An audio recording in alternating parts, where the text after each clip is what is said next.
Mais uma semaninha começando e vamos começar com a palavra do Senhor, uma reflexão para abençoar a sua semana. Vamos lá? Fica comigo aí.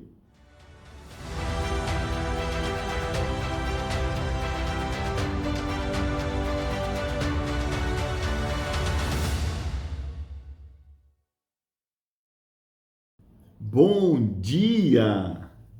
Tudo bem aí com você? Eu espero que você tenha uma semana tremendamente abençoada na presença do Senhor, nos seus negócios, na sua família, nos seus planos, projetos com seus filhos, com seus amigos, na sua escola, faculdade, no seu trabalho. Que o Senhor te abençoe abundantemente. Vamos meditar na palavra do Senhor. Bem-vindo ao canal Meditar. Não é de meditação. Outro dia perguntaram assim, o seu canal é de meditação transcendental? Eu falei, não, é com dentes, né? Mas não é meditar de meditação. O verbo é ditar e não meditar. Eu preciso meditar posicionamentos alinhados com a palavra de Deus para desfrutar de plenitude. Da mesma maneira que você precisa se ditar posicionamentos da mesma forma. Então, meditar não é de meditação, ainda que façamos algumas, né? Mas o ponto aqui é de refletirmos nos princípios da palavra de Deus, como nós vamos fazer hoje, no capítulo 9 do Evangelho de João. Já vou pedir para você se inscrever no canal, se ainda não é inscrito, ativa o sininho, deixa o seu like ou dislike e compartilha esse vídeo, essa mensagem nos seus grupos, WhatsApp, nas suas redes. Faça ela alcançar o maior número de pessoas possível para a gente abençoar bastante gente. Amém? Dito isto, vamos ao Evangelho de João, capítulo 9. Tem uma passagem aqui que eu acho muito interessante por alguns aspectos, ela é muito rica, mas eu quero abordar alguns que me chamam a atenção e nos provocam um posicionamento. Capítulo 9 do Evangelho de João, a Bíblia nos conta a história da cura de um cego de nascença. E o texto diz assim, a partir do verso 1. Caminhando Jesus viu um homem cego de nascença. E os seus discípulos perguntaram, mestre, quem pecou? Este ou seus pais para que nascesse cego? Respondeu Jesus, nem ele pecou, nem seus pais, mas foi para que se manifestem nele as obras de Deus. É necessário que façamos as obras daquele que me enviou enquanto é dia. A noite vem quando ninguém pode trabalhar. Enquanto estou no mundo, sou a luz do mundo. Dito isto, cuspiu na terra e, tendo feito lodo com a saliva, aplicou-o aos olhos do cego. Que nojo, Jesus! Verso 7, dizendo-lhe, vai, lava-te no tanque de Siloé, que quer dizer enviado. Ele foi, lavou-se e voltou vendo. Então, os vizinhos e os que dantes o conheciam de vista como mendigo perguntavam, não é este o que estava sentado pedindo esmolas? Uns diziam, é ele, outros, não, mas se parece com ele. Ele mesmo, porém, dizia, sou eu. Perguntaram-lhe, pois, como te foram abertos os olhos? Ele respondeu, o homem chamado Jesus fez lodo, untou-me os olhos e disse-me, vai ao tanque de Siloé e lava-te. Então fui, lavei-me e estou vendo. Que simples. Disseram-lhe, pois, onde está ele? Respondeu, não sei. Verso 13, levaram, pois, aos fariseus o que dantes fora cego. E era sábado, dia em que Jesus fez o lodo e lhe abriu os olhos. Então, os fariseus, por sua vez, lhe perguntaram, como chegar a ver? Ao que lhes respondeu, aplicou lodo aos meus olhos, lavei-me e estou vendo. Para o cego era a coisa mais simples do mundo, né?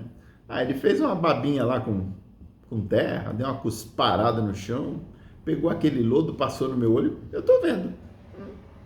Por isso, verso 16, alguns dos fariseus diziam, este homem não é de Deus, porque não guarda o sábado.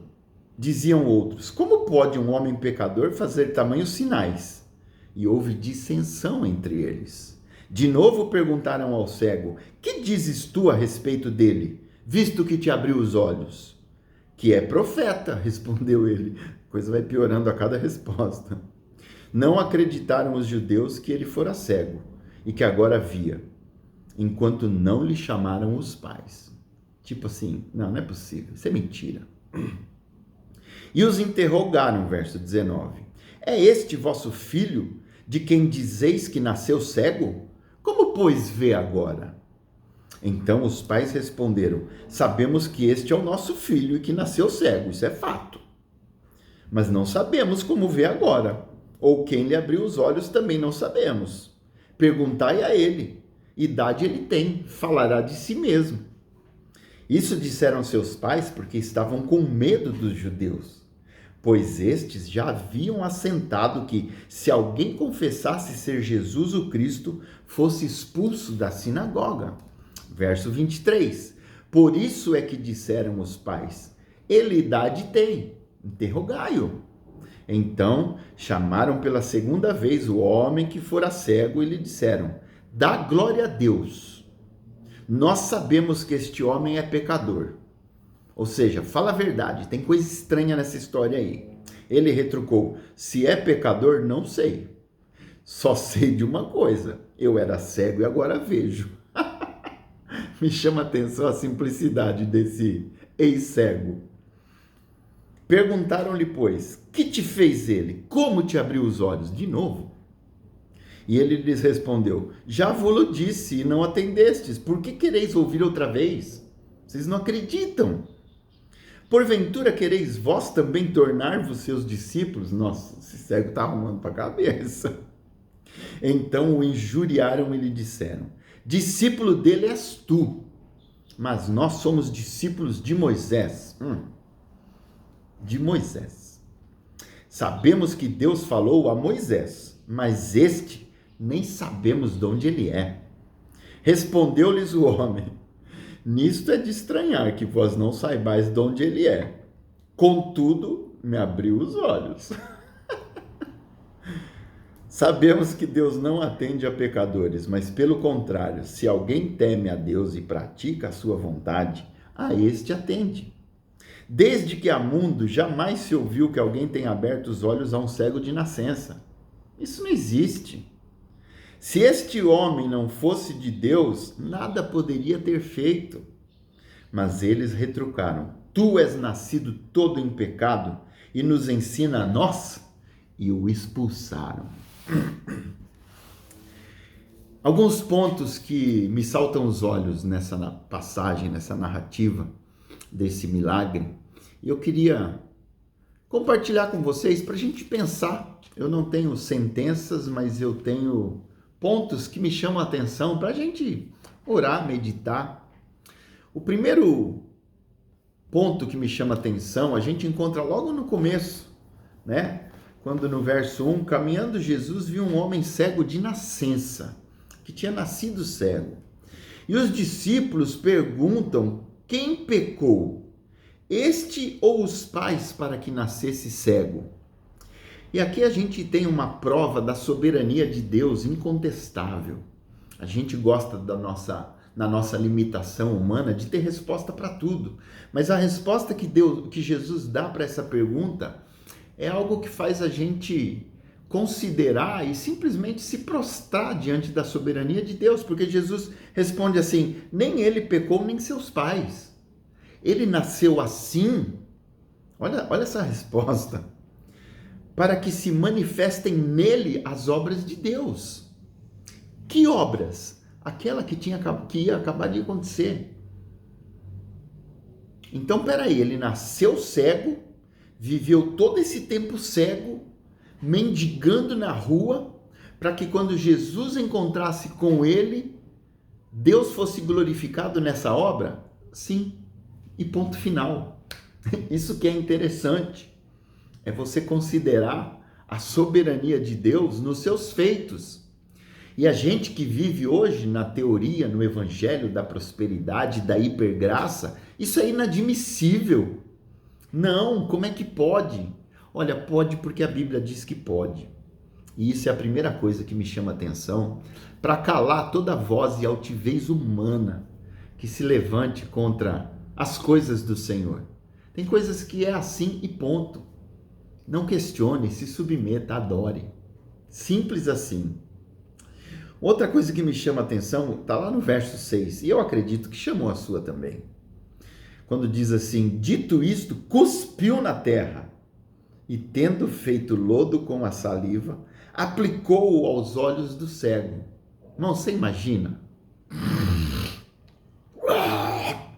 Tuf!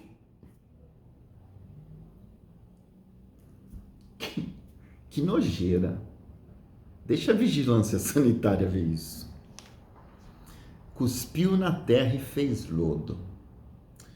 E quando eu penso nisso, eu lembro de um versículo que está lá em Mateus 11, verso 6, quando Jesus diz assim: bem-aventurado é aquele que não se escandaliza em mim. Numa outra versão, que eu tentei achar aqui e não achei, diz assim: bem-aventurado é aquele que não se escandaliza com os meus métodos. A gente gosta de tudo quadradinho, do nosso jeito. Deus não respeita muitas vezes o nosso jeito. Jesus simplesmente cospe na terra, no chão, né, onde já tinha passado de tudo, animais daquela época, faz um lodo e passa nos olhos daquele homem.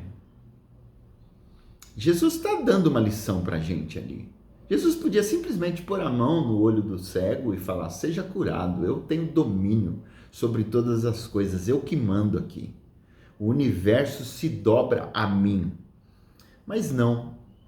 Ele, de uma forma muito didática, faz algo fora do normal, fora da caixa, justamente para nos dar essa lição. Bem-aventurado aquele que não se escandaliza nos meus métodos. E quando eu não me escandalizo nos métodos de Jesus, a minha mente se expande para o impossível. Porque se eu pensar nos milagres de Deus, nas soluções de Deus para a minha vida, somente naquilo que eu creio, eu vou ficar muito limitado. Então, atitudes desse tipo mostram para mim e me ensinam que eu tenho que entender que eu creio num Deus do impossível e ilimitado. Expandir a minha mente. Isso é uma lição que eu aprendo. Uma outra coisa que me chama muita atenção nesse texto está no verso 7, quando Jesus faz o seguinte, dizendo-lhe: vai, lava-te no tanque de Siloé. Por que será que Jesus fez isso? Eu não sei. Primeiro que o nome do tanque Siloé significa enviado. Deve ter alguma chave aí, mas eu não peguei. Mas uma coisa eu pensei, naquela época não existia a tecnologia que nós temos hoje. Aquele homem era cego de nascença. Quando Jesus manda esse homem ir se lavar no tanque, e eu imagino a cena quando esse homem chega diante daquele tanque, ainda não enxergando, cheio de lama no seu olho, e quando ele pega aquela água para se lavar, quando ele lavou e ele abre os olhos, qual você acha que foi a primeira imagem que ele viu? Sim, a própria. Ele era cego de nascença. Eu creio que Jesus fez essa estratégia para que ao lavar os seus olhos, a primeira imagem que aquele homem teve era dele próprio. Pela primeira vez na vida, ele estava se vendo curado, restaurado por Jesus, um novo homem. Eu acredito nisso, a Bíblia não fala isso, mas eu fiquei pensando, porque naquela época não tinha espelho. E essa estratégia de Jesus, eu acho que pode incluir esse presentinho do homem se lavar e, pela primeira vez na vida, ver a sua própria imagem. Mas tem algo muito mais sério nessa passagem que me chama a atenção. E é isso que eu quero fazer você se ditar, meditar um posicionamento diferente diante de situações como essa que acontecem comumente no nosso meio. O que a gente passa a ver a partir do verso 8 até o verso 34 é um interrogatório pesado e acusador contra esse homem e contra o que Jesus tinha feito. E eu anotei algumas coisas aqui, versículo por versículo, que me chamam a atenção. Olha a conduta desses homens diante daquele que fora cego de nascença, foi curado e agora está enxergando. Para todo mundo ver, aquilo virou um testemunho, mas olha a abordagem daqueles que viram esse milagre. Verso 8. Você era um mendigo cego que pedia esmolas e agora vê? Verso 10. Como que seus olhos foram abertos? Verso 16. Esse homem Jesus não é de Deus. Ele curou no sábado. Que absurdo. Verso 17. O que você diz desse homem que te curou? Queremos ouvir o que você acha. Verso 18. Não acreditamos que você era cego de nascença. Não com essas palavras, mas se você ler o texto, você vai entender que o questionamento é esse. Tanto que eles mandam chamar os pais. E no verso de 19, mais acusação. Como pode o filho de vocês agora ver? Verso 24. Confesse que quem te curou é pecador. Verso 26. O que ele te fez? Como que foi que ele abriu seus olhos? Fale para nós, queremos saber, precisamos saber. Verso 28. Você é discípulo desse pecador, nós não somos. Nós somos filhos de Moisés. Verso 29. Ninguém sabe de onde esse tal é. E verso 34, você é um miserável pecador e quer ensinar a nós? Que tristeza, que tristeza. Sabe, você não percebe em nenhum momento dessa história alguém falando assim, cara, que 10, que legal, você está enxergando. Não. A gente não vê isso nessa história. Somente acusação. Ou seja, parece que aquelas pessoas queriam que aquele homem continuasse cego, pedindo esmola. Era isso que o coração delas queria ver.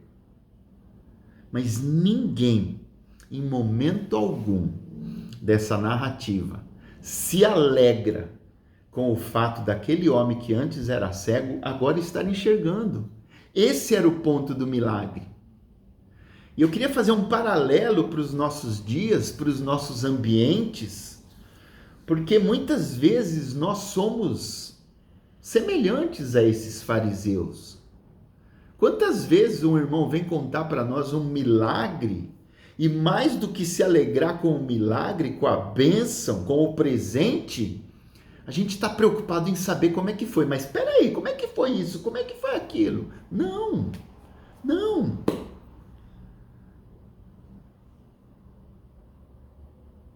Se alegrai com os que se alegram é mandamento. E muitas vezes nós estamos mais preocupados na dinâmica de como aconteceu, por que aconteceu, para ver se eu vou acreditar nisso. E a gente não se alegra, não rejubila com a bênção, com o milagre, muitas vezes do irmão. Que essa passagem possa ser um alerta para nós. Eu acho interessante que depois, porque em toda essa narrativa, a Bíblia dá a entender que quando ele foi no tanque se lavar, ele não volta para Jesus. Não tem nenhum indicativo aí de que Jesus estava no lugar e ele voltou onde estava Jesus. Não, eles se separaram ali. Porque no verso 35 até o verso 41 é quando Jesus encontra novamente esse cego. E diante de toda essa oposição, de tudo isso, Jesus faz uma pergunta para ele no verso 35, quando ele diz assim a palavra de Deus. Ouvindo Jesus que o tinham expulsado, encontrando-o, lhe perguntou, crês tu no Filho do Homem? Olha que pergunta. Olha, esquece tudo que esses caras estão falando. A minha pergunta é, você crê no Filho do Homem? E ele responde, quem é, Senhor, para que eu creia nele? E Jesus lhe disse, já o tens visto, é o que fala contigo, ou seja, sou eu. Jesus se apresenta a ele. Então afirmou ele, creio, Senhor, e o adorou.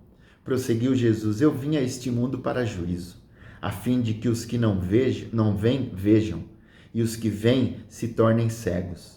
Alguns dentre os fariseus que estavam perto dele perguntaram-lhe, acaso também nós somos cegos? Respondeu-lhes Jesus, se fosseis cegos, não teríeis pecado algum, a exemplo desse que era.